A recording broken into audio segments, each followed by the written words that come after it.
त्रिस्तरीय पंचायत चुनाव में भारतीय जनता पार्टी को अपना अभूतपूर्व समर्थन देने के लिए मैं प्रदेश की जनता का हृदय की गहराइयों से आभार प्रकट करता हूं।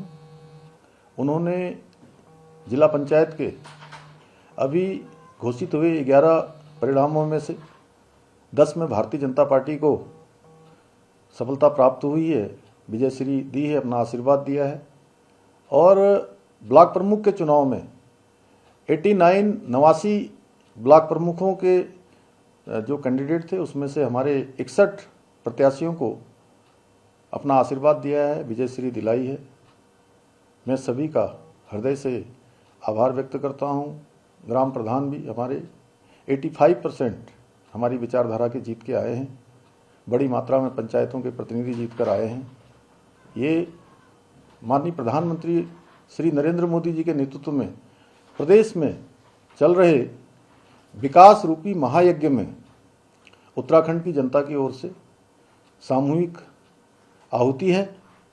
इसके लिए मैं बार बार, चाहे वो लोकसभा का चुनाव हो, विधानसभा का चुनाव हो या हमारे निकाय के चुनाव हों, नगर पालिकाओं, नगर निगम, नगर पंचायतों के चुनाव हों या अब त्रिस्तरीय पंचायत के चुनाव हों, सभी चुनावों में अपना अटूट समर्थन देने के लिए, अपना आशीर्वाद देने के लिए मैं हृदय तल से उत्तराखंड की देवतुल्य जनता का बहुत आभार व्यक्त करता हूं, उनका अभिनंदन करता हूं और उनको विश्वास दिलाता हूं कि उनकी अपेक्षाओं के अनुरूप हमारी सरकार, हमारे प्रतिनिधि सब मिलकर उत्तराखंड को हिंदुस्तान का आदरणीय प्रधानमंत्री जी के मार्गदर्शन में श्रेष्ठ राज्य बनाने के लिए काम करेंगे, दिन रात काम करेंगे, सबकी जनता की अपेक्षाओं पर खरा उतरेंगे। सरकार सभी जीते हुए प्रतिनिधियों को भी समेकित रूप से विकास करने के लिए हर संभव उनको सहयोग करेगी। अभी पिछले दिनों धराली में, प्रदेश के अन्य स्थानों पर, पौड़ी के हमारे सैंजी ग्राम सभा समेत कई ग्रामों में जो आपदा आई है, उस आपदा के कारण से हम लोग अपने इस जीत के जश्न को बहुत सादगीपूर्ण तरीके से उसको करेंगे, क्योंकि अब हमारे लिए सेवा ही संकल्प का माध्यम होना चाहिए। मैं सभी से ये अनुरोध करूंगा अपने कार्यकर्ताओं से कि सादगीपूर्ण तरीके से इस जीत को आगे बढ़ाएं। बहुत बहुत धन्यवाद। भारत माता की बंदे बंदे। वाहेगुरु जी का खालसा, वाहेगुरु जी की फतेह। काशीपुर में विभाजन विभीषिका स्मृति दिवस के अवसर पर मंच पर आसीन उत्तराखंड सरकार के कैबिनेट मंत्री और जनपद उधम सिंह नगर के प्रभारी आदरणीय गणेश जोशी जी, नैनीताल उधम सिंह नगर लोकसभा क्षेत्र के लोकप्रिय सांसद, भारत सरकार के पूर्व मंत्री आदरणीय अजय भट्ट जी, काशीपुर क्षेत्र के लोकप्रिय विधायक आदरणीय त्रिलोक सिंह चीमा जी, काशीपुर के महापौर श्री दीपक बाली जी,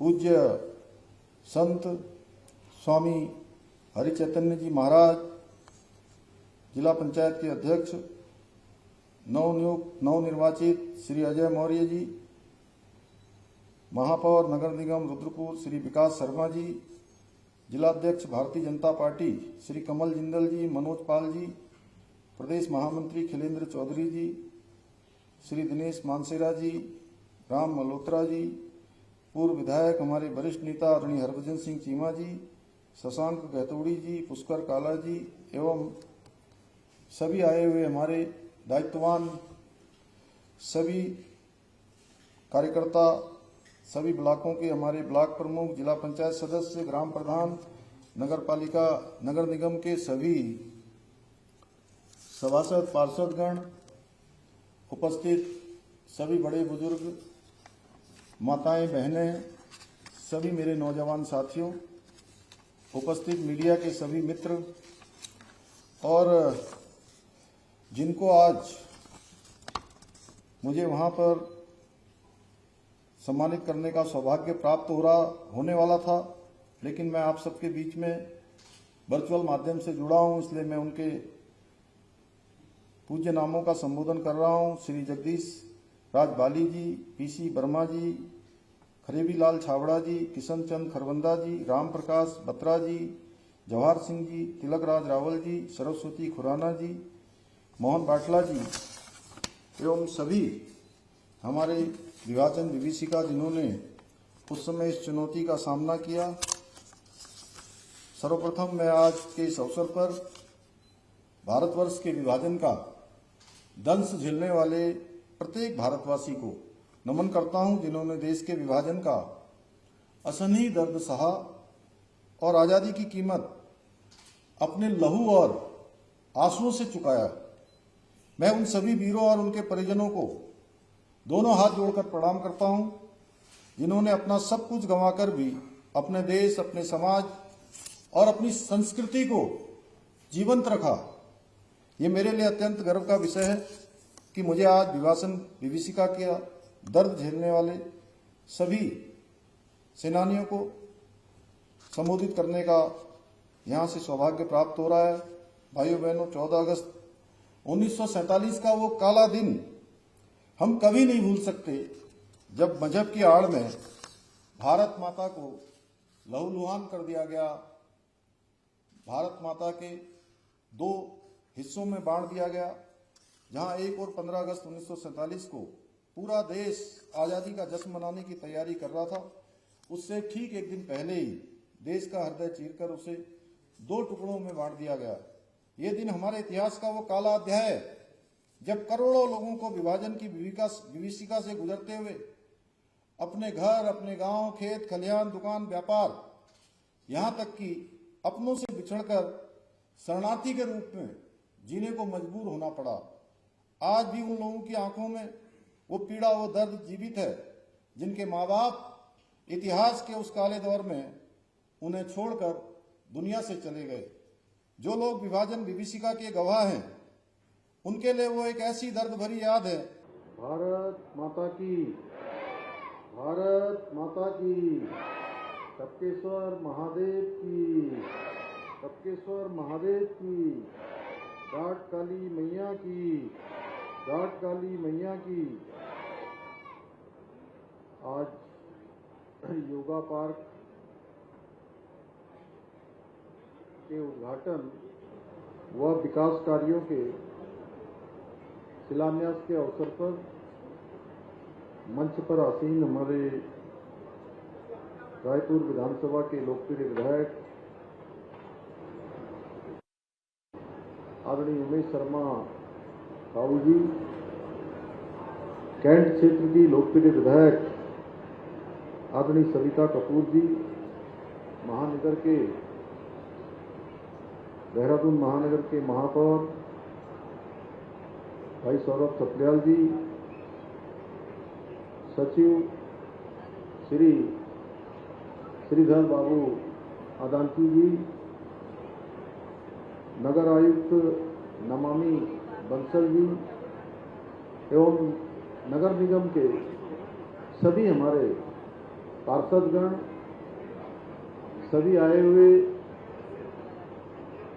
इस क्षेत्र के सभी भाइयों एवं बहनों, हमारे सभी अधिकारीगण, सभी कर्मचारीगण, सभी मीडिया के मित्र, मैं सबसे पहले तो आप सबका इस विशिष्ट कार्यक्रम में उपस्थित होने पर आप सभी नागरिकों का अपने हृदय से स्वागत करता हूं, आप सबका अभिनंदन करता हूं। भाइयों बहनों, मैं अपनी बात शुरू करूं उससे पहले आप सबको पता है 5 अगस्त को उत्तरकाशी के धराली क्षेत्र में एक बड़ी आपदा आई और अनेकों लोग, जान माल की बड़ी क्षति उस क्षेत्र में हुई है। मैं जो भी इस आपदा में पीड़ित हुए हैं, जिन्होंने अपने परिजन खोए हैं, मैं उन सभी को अपनी श्रद्धांजलि अर्पित करता हूं और भगवान से प्रार्थना करता हूं कि भगवान उनको अपने श्री चरणों में स्थान दे, और उन सभी आपदा पीड़ितों को जो घायल हुए हैं उनको जल्दी स्वस्थ करे और साथ ही उस क्षेत्र को फिर से व्यवस्थित करने में भगवान हम सबको शक्ति दे। भाइयों बहनों, हमारे लिए हर्ष का विषय है कि आज हरित देहरादून के संकल्प के साथ केदारपुरम पार्क सहित 2 अन्य सुंदर पार्कों के लोकार्पण सहित विभिन्न विकास कार्यों के शिलान्यास के अवसर पर हम सब यहाँ पर एकत्र हुए हैं। आज का ये कार्यक्रम केवल पार्कों के उद्घाटन भर का कार्यक्रम नहीं है, बल्कि हमारे संकल्प और हमारी सकारात्मक सोच उसका एक सजीव प्रतीक है कि हम किस गति से किस दिशा में काम करना चाहते हैं। आज केदारपुरम के आधुनिक योगा पार्क का उद्घाटन करते हुए मुझे यह कहते हुए गर्व हो रहा है कि राजधानी देहरादून में हम स्वास्थ्य, खुशहाली और पर्यावरण के साथ लेकर चलने की दिशा में एक मजबूत कदम उठा रहे हैं। मुझे बताया गया कि देहरादून नगर निगम क्षेत्र में केदारपुरम का योगा पार्क गांधी पार्क के बाद सबसे बड़ा पार्क है, यानी कि गांधी पार्क से भी बड़ा पार्क है अभी जैसा बताया गया। और आने वाले समय में शहरवासियों के लिए न केवल आकर्षण का केंद्र बनेगा, बल्कि स्वास्थ्य का, फिटनेस का, ऐसे अनेक कार्यों, सामाजिक गतिविधियों का भी एक प्रमुख केंद्र के रूप में ये पार्क बनेगा। भाइयों बहनों, हमारी सरकार प्रदेश को योग और आध्यात्म के क्षेत्र में वैश्विक राजधानी बनाने के लिए संकल्पित होकर निरंतर कार्य कर रही है। इसी उद्देश्य के साथ हमने इस वर्ष अंतर्राष्ट्रीय योग दिवस के अवसर पर प्रदेश में देश की पहली योग नीति लागू करने का भी कार्य किया है, जिससे प्रदेश में योग, ध्यान एवं प्राकृतिक चिकित्सा को और अधिक बढ़ावा दिया जा सके। इतना ही नहीं, हमारी सरकार शीघ्र ही प्रदेश में आयुर्वेदिक एवं प्राकृतिक चिकित्सा, योग और अध्यात्म पर्यटन को बढ़ावा देने के लिए गढ़वाल और कुमाऊं मंडल में एक स्पिरिचुअल इकोनॉमिक जोन की स्थापना भी करने जा रही है। हमारा प्रयास है कि योग लोगों की जीवन शैली का अभिन्न हिस्सा बने, जिससे उनका शारीरिक, मानसिक और आध्यात्मिक विकास हो सके। इसी सोच के साथ आज लोकार्पित हुए केदारपुरम सहित अन्य पार्कों का निर्माण कार्य किया गया है। भाइयों बहनों, आज हम आदरणीय प्रधानमंत्री श्री नरेंद्र मोदी जी के आह्वान पर वर्ष 2020 में स्वतंत्रता दिवस के अवसर पर प्रारंभ किए गए नशा मुक्त भारत अभियान की भी 5वीं वर्षगांठ मना रहे हैं। अभी इस कार्यक्रम के समापन पर एक हम सब शपथ भी लेंगे। आज के इस अवसर पर मैं उन सभी लोगों की सराहना करता हूं जो नशीली दवाओं के दुरुपयोग और अवैध तस्करी के खिलाफ जमीनी स्तर पर काम कर रहे हैं, लगातार लोगों को जागरूक करने का काम कर रहे हैं। भाइयों बहनों, अब समय आ गया है हम सभी को मिलकर नशे के खिलाफ एक बड़ी और निर्णायक जंग लड़नी होगी, क्योंकि नशा नाश का मूल है। नशा स्वास्थ्य और सामाजिक प्रतिष्ठा दोनों को ही नुकसान पहुंचाता है, साथ ही हमारे आने वाली पीढ़ियों के भविष्य को अंधकारमय कर देता है। हम नशा मुक्ति के लिए प्रत्येक स्तर पर कार्य कर रहे हैं, पर इस महत्वपूर्ण कार्य में जन भागीदारी अत्यंत महत्वपूर्ण है। सरकार के द्वारा कार्यक्रम चलाए जा रहे हैं, भारत सरकार के भी कार्यक्रम चल रहे हैं, राज्य सरकार के भी कार्यक्रम चल रहे हैं और नशा मुक्ति के लिए हर स्तर पर प्रयास हो रहे हैं।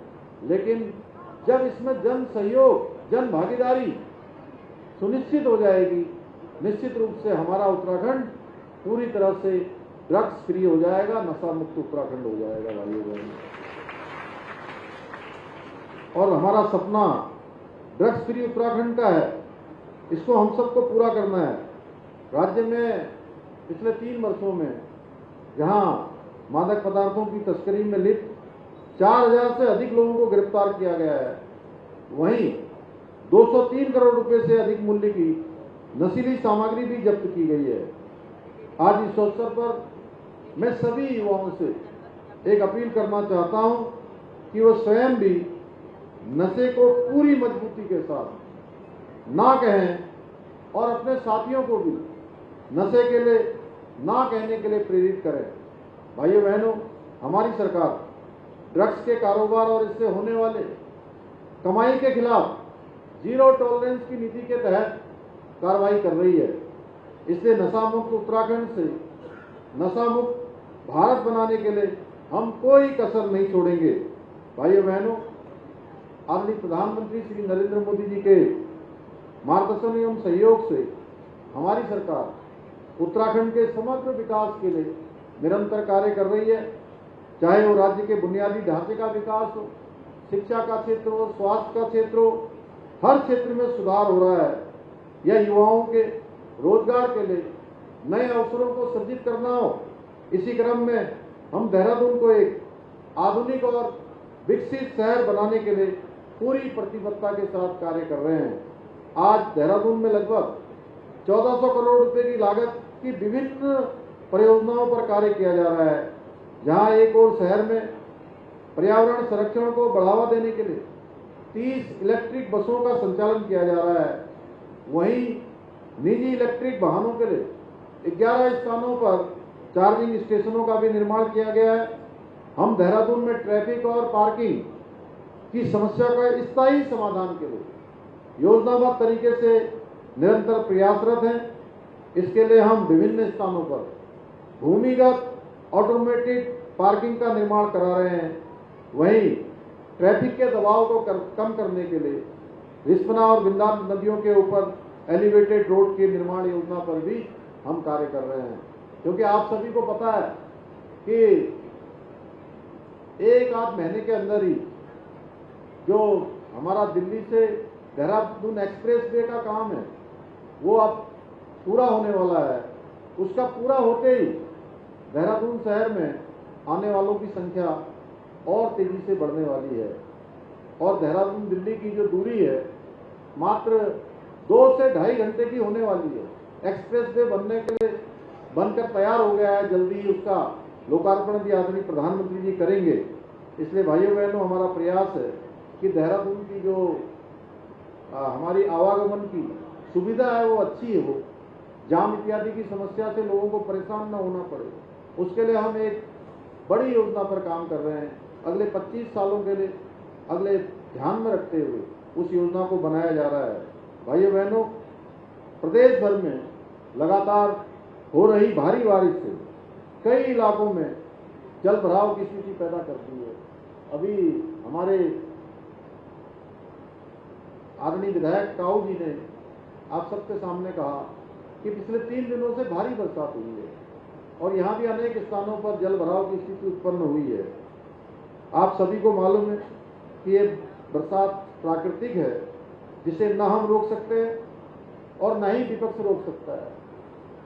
लेकिन बरसात का पानी देखकर कुछ लोग फिर से चुनावी नावों पर सवार हो गए हैं। भाइयों बहनों, मैं कहना चाहता हूं कि बरसात से लड़ना सरकार का काम है, लेकिन बरसात का बहाना बनाकर विकास को बदनाम करना विपक्ष का पुराना शौक है।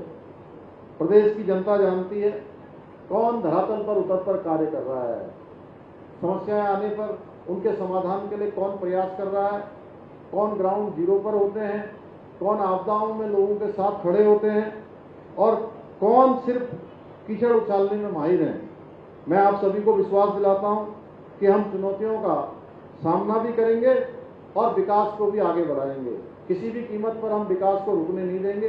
जैसा अभी मेयर साहब ने भी यहाँ पर कहा कि बहुत सारी जल निकासी की योजनाएं बनाई जा रही हैं और हमारे काऊ भाई अभी मुझे ड्रेनेज के बारे में कह रहे थे और हम एक बृहद स्तर पर ड्रेनेज के स्थायी समाधान के लिए भी काम कर रहे हैं कि देहरादून शहर में स्थायी रूप से ड्रेनेज का काम हो। बरसात थमेगी भाइयों बहनों, पानी उतर जाएगा, लेकिन ये विपक्ष की ओछी राजनीति का स्तर कभी कम नहीं होगा। भाइयों बहनों, हमारा लक्ष्य है देहरादून को एक ऐसा आधुनिक शहर बनाए जो विकास, पर्यावरण संरक्षण और जन सुविधाओं के क्षेत्र में देश भर में एक आदर्श उदाहरण प्रस्तुत करे, क्योंकि ग्रीन सिटी क्लीन सिटी ये हमारा संकल्प है और इस संकल्प को लेकर हम आगे बढ़ रहे हैं।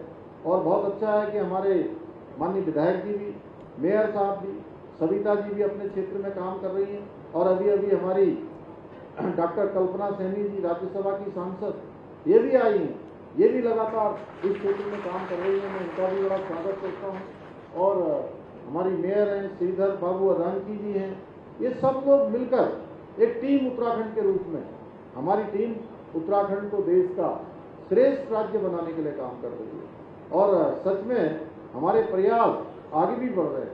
उसी का परिणाम है कि आज नीति आयोग की रेटिंग में जहां हम पूरे देश में पहले स्थान पर आ रहे हैं, अनेक निर्णय नवाचार हम ले रहे हैं। जैसे अभी कूड़ा प्रबंधन के बारे में बताया, कूड़ा प्रबंधन के लिए कल ही हम लोगों ने एक ऐप वहां पर बनाया है हमारे IT के डिपार्टमेंट ने, सूचना प्रौद्योगिकी के क्षेत्र में, कि आप कहीं पर भी कूड़ा होगा वो उसकी सफाई हुई है कि नहीं है, उसको उठाया गया कि नहीं उठाया गया, ये सारा का सारा मोबाइल एप्लीकेशन पर भी देखा जा सकेगा। जल्दी ही वो मोबाइल एप्लीकेशन भी हमारे चालू होने वाले हैं। ऑनलाइन सारी प्रक्रिया हम कर रहे हैं, अनेक प्रकार के कामों को हम आगे बढ़ा रहे हैं। मैं आज के इस अवसर पर आप सभी को विश्वास दिलाता हूं कि हमारी सरकार उत्तराखंड को देश का श्रेष्ठ राज्य बनाने के अपने विकल्प रहित संकल्प के मूल मंत्र के साथ दिन रात कार्य कर रही है और इसी प्रकार हम सब मिलकर कार्य करते रहेंगे जब तक उत्तराखंड हिंदुस्तान के श्रेष्ठ राज्यों में शामिल हो जाए। इसी विश्वास के साथ आप सभी को हृदय की गहराइयों से पुनः धन्यवाद देते हुए और आज ये 2 अन्य पार्क जो हमारे लोकार्पित हुए हैं, यमुना कॉलोनी का भी अभी सौरभ जी बता रहे थे, क्योंकि लंबे समय तक मैं भी यमुना कॉलोनी में ही रहा हूँ, इसलिए मुझे को ध्यान रहा कि आपने यमुना कॉलोनी का नाम भी लिया। तो मैं आपको और आपकी पूरी टीम को नगर निगम की बहुत बधाई देता हूँ, बहुत शुभकामनाएं देता हूँ। और हमारे बहुत सारे पार्षदगण मुझे दिखाई दे रहे हैं। अब मैं एक एक का नाम लूंगा तो बड़ा वो हो जाएगा, कोई छूट भी सकता है। यहाँ से गैरोला जी भी दिख रही थी, कमली भट्ट जी भी दिख रही थी, अन्य सब लोग मुझे दिखाई दे रहे थे। मैं आप सबका भी हृदय से आभार व्यक्त करता हूँ और आप सबको शुभकामनाएं देते हुए अपनी बात समाप्त करता हूँ। इसी के साथ आप सबसे मैं ये अनुरोध करता हूँ कि आज नशा मुक्ति के लिए हम सबको एक प्रतिज्ञा लेनी है। आप सब खड़े हो जाइए तो हम लोग एक प्रतिज्ञा ले लेंगे। जानते हैं आज देश के कई युवा काम किए जा रहे हैं, आज प्रत्येक स्तर पर अनेक प्रयास किए जा रहे हैं। हमारी सरकार ने इसे चुनौती मानते हुए नशा मुक्त भारत अभियान के अंतर्गत भारत सरकार के प्रयासों की तरफ में संकल्प किया है कि हम स्वयं अपने परिवार और मित्रों का समुदाय के नशे में लिप्त ऐसे व्यक्तियों को नशा मुक्त कराने के अपना संपूर्ण प्रयास करेंगे। इसलिए मैं आपसे कहता हूँ कि मैं प्रतिज्ञा करता हूँ कि मैं अपने राज्य उत्तराखंड को नशा मुक्त करने के लिए पूरी क्षमता के अनुसार हर संभव प्रयास करूंगा। धन्यवाद। जय भारत, जय उत्तराखंड।